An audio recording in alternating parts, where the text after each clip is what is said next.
잠언서는 지혜서라고 말씀드렸죠. 솔로몬의 잠언을 보면 375개의 경구가 있다, 그렇게 얘기를 합니다.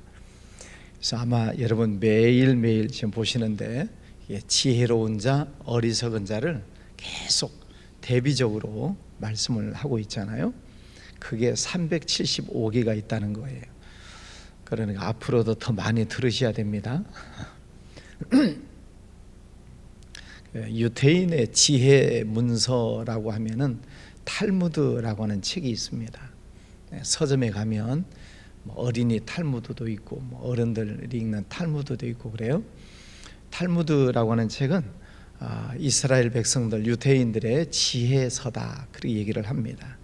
굉장히 큰 책인데 한 권으로 나온 책들도 많이 있습니다. 사서 보실 만한 책이에요. 그 내용 중에 제가 두 가지만 뽑아서 말씀을 드립니다. 유대인으로부터 배우는 지혜, 첫 번째, 그 사람의 입장에 서기 전에는 절대로 그 사람을 욕하거나 책망하지 말아라. 한문에도 보면 역지사지, 그런 말이죠. 두 번째, 거짓말쟁이에게 주어지는 최대 벌은 그가 진실을 말했을 때 사람들이 믿지 않는 것이다. 남에게 자기를 칭찬하게 해도 좋으나 자기 입으로 자기를 칭찬하지 말라. 눈이 보이지 않는 것보다 마음이 보이지 않는 쪽이 더 두렵다. 물고기는 언제나 입으로 낚인다. 사람도 역시 입으로 걸린다. 당신의 친구가 당신에게 있어서 벌꿀처럼 달더라도 전부 핥아먹어서는 안 된다. 당신이 남들에게 범한 작은 잘못은 큰 것으로 보고 남들이 당신에게 범한 큰 잘못은 작은 것으로 보라. 반성하는 자가 서 있는 땅은 가장 훌륭한 성자가 서 있는 땅보다 거룩하다. 세상에서 가장 행복한 남자는 좋은 아내를 얻은 사람이다. 술이 머리에 들어가면 비밀이 밖으로 밀려 나온다. 이런 말들이 있습니다. 또 입에 관한, 언어에 관한 지혜가 있는데요. 입을 다물 줄 모르는 사람은 대문이 닫히지 않은 집과 같다.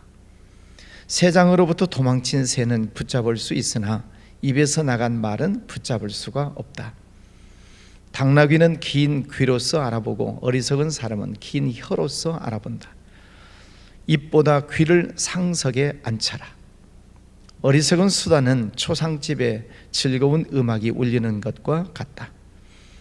인간이 말을 하는 것은 태어나면서 곧 배우나 입을 다무는 것은 어지간해서 배우기 힘들다. 거짓말을 해서는 안 된다. 그러나 진실 중에도 말해서는 안 되는 것이 있다. 거짓말쟁이는 뛰어난 기억력을 가져야 한다. 이런 등등의 좋은 말들이 있습니다. 지혜로운 사람은 누구냐? 신본주의자다. 하나님 중심으로 사는 사람이 지혜로운 사람이다. 그러나 그렇지 않은 사람은 어리석은 사람이다 라고 말씀을 하고 있습니다. 오늘 또 역시 지혜로운 자의 삶과 어리석은 삶을 대비적으로 해놓고 있습니다. 지혜로운 사람은 누군가 1절에 보면은 집을 세운다 그랬습니다. 지혜로운 여인은 자기 집을 세운다. 지혜로운 여인은 가정을 화목하게 하죠. 또 가정을 평안하게 합니다. 가족들을 잘 보살핍니다. 또 가게를 풍성하게 합니다. 집안 살림살이를 번영하게 만들지요. 그게 지혜로운 여인이다 이야기를 합니다. 2절에는 정직하게 행하는 자는 여호와를 경외한다. 하나님을 경외하는 방법은 예배를 잘 드리는 것이죠. 또 말씀을 늘 가까이 하는 것입니다. 나를 가까이 하라. 그러면 내가 너를 가까이 하리라. 하나님 안 보이는데 어떻게 가까이 해요? 하나님은 말씀이시니라.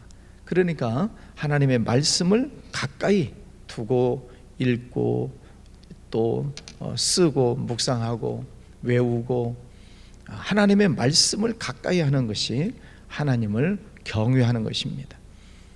그래서 늘 예배를 잘 드리고 또 말씀을 늘 가까이 읽고 듣고 쓰고.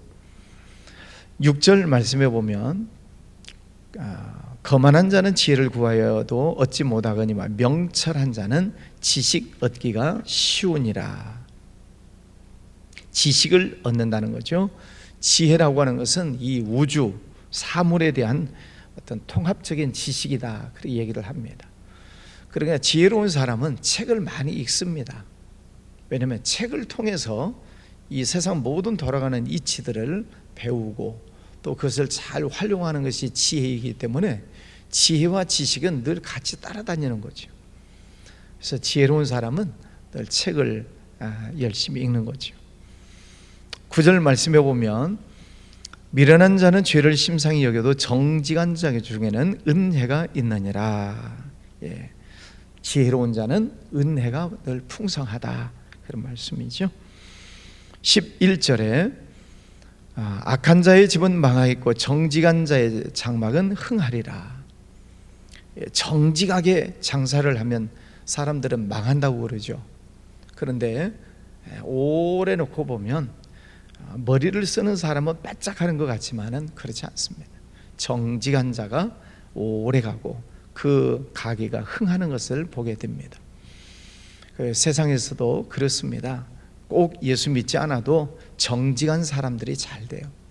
성경에서 그렇게 말씀을 하시죠. 19절 말씀에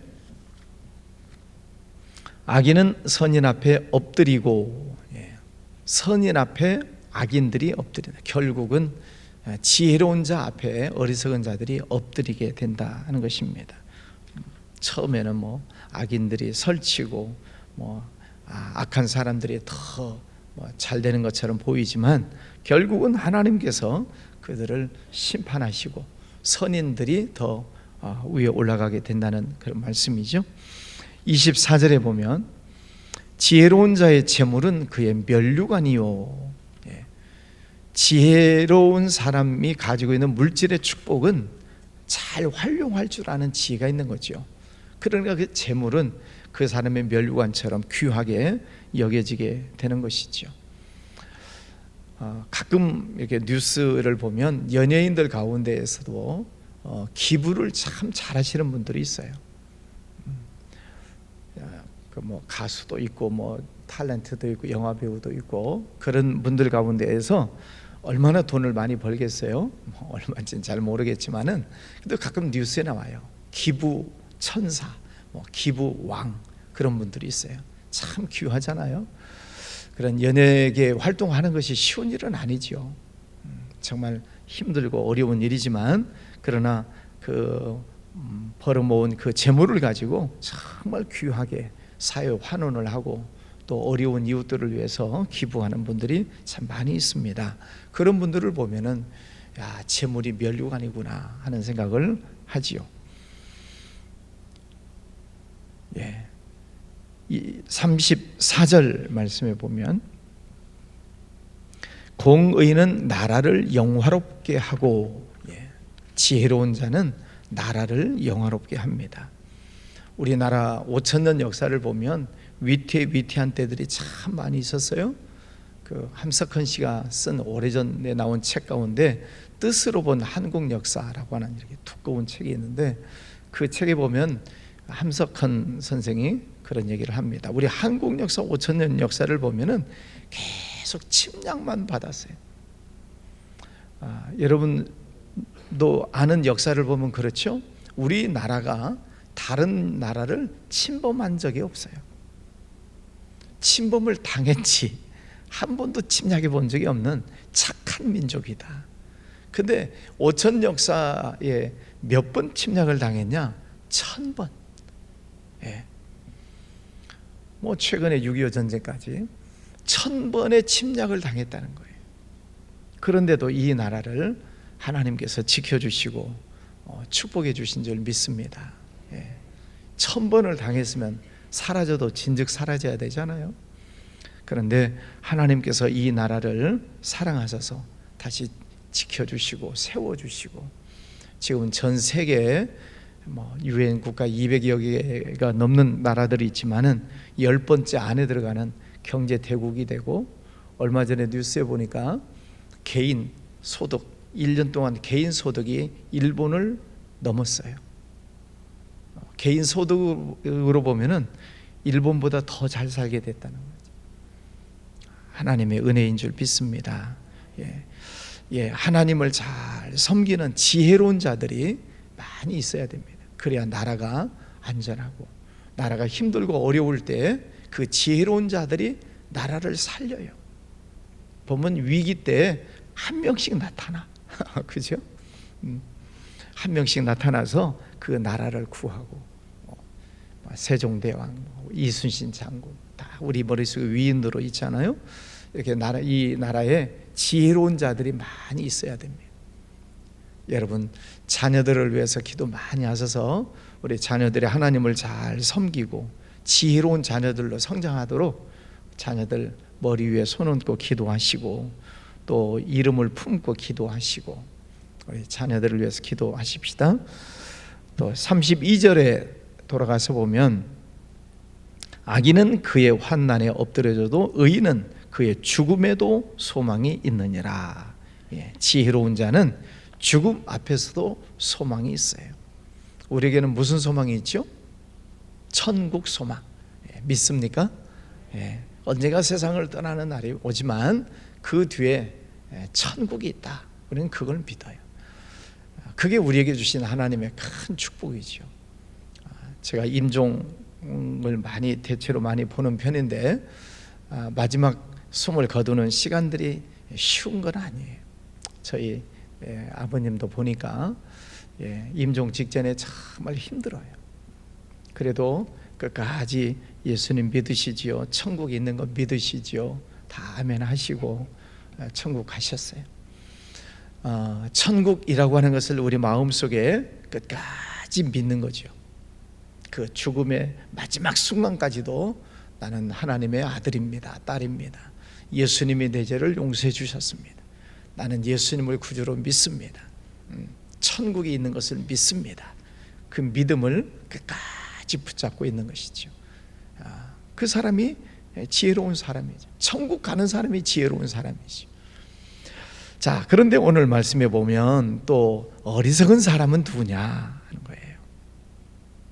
1절에 보면, 미련한 여인은 자기 손으로 그 집을 허느니라. 집을 망쳐먹어요.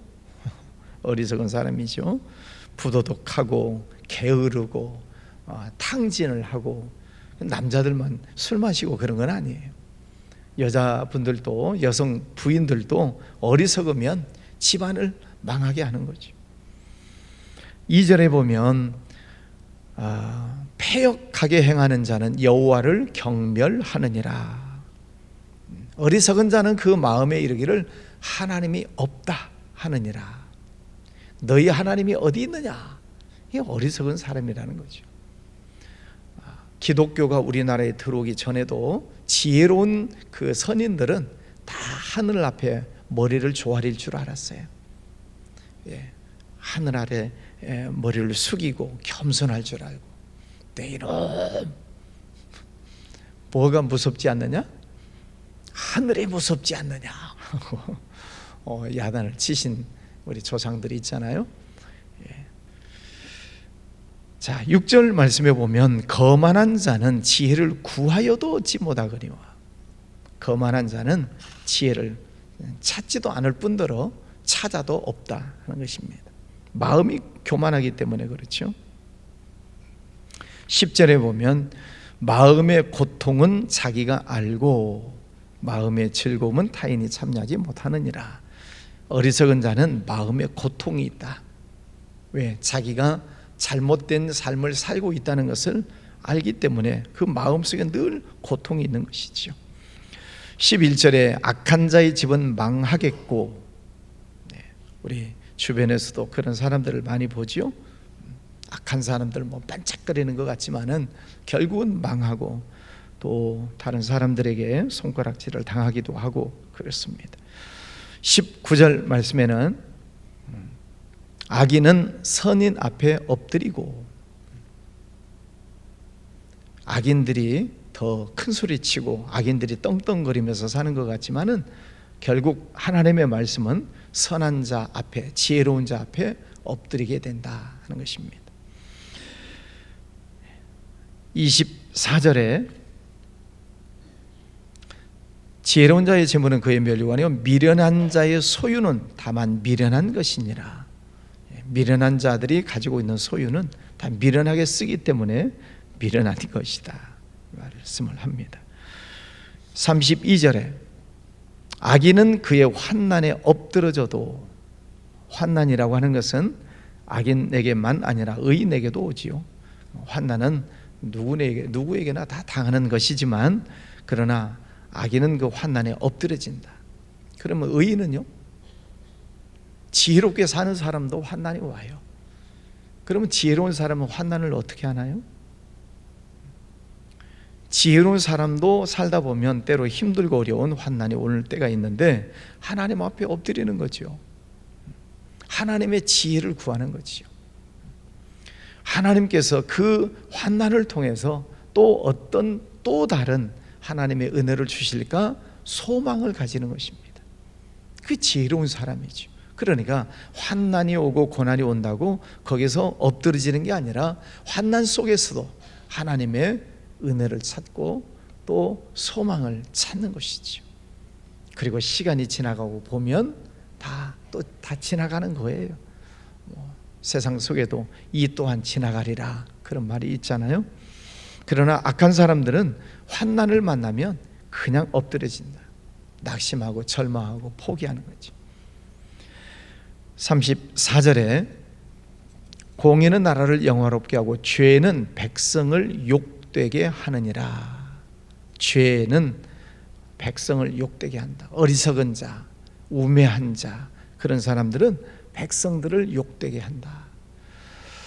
여러분, 우리가 대통령 또 여야 국회의원들 우리가 선거는 했습니다만, 우리가 지도자를 뽑을 때 정직한 자인가, 지혜로운 자인가를 우리가 늘 잘 판단을 하셔야 됩니다.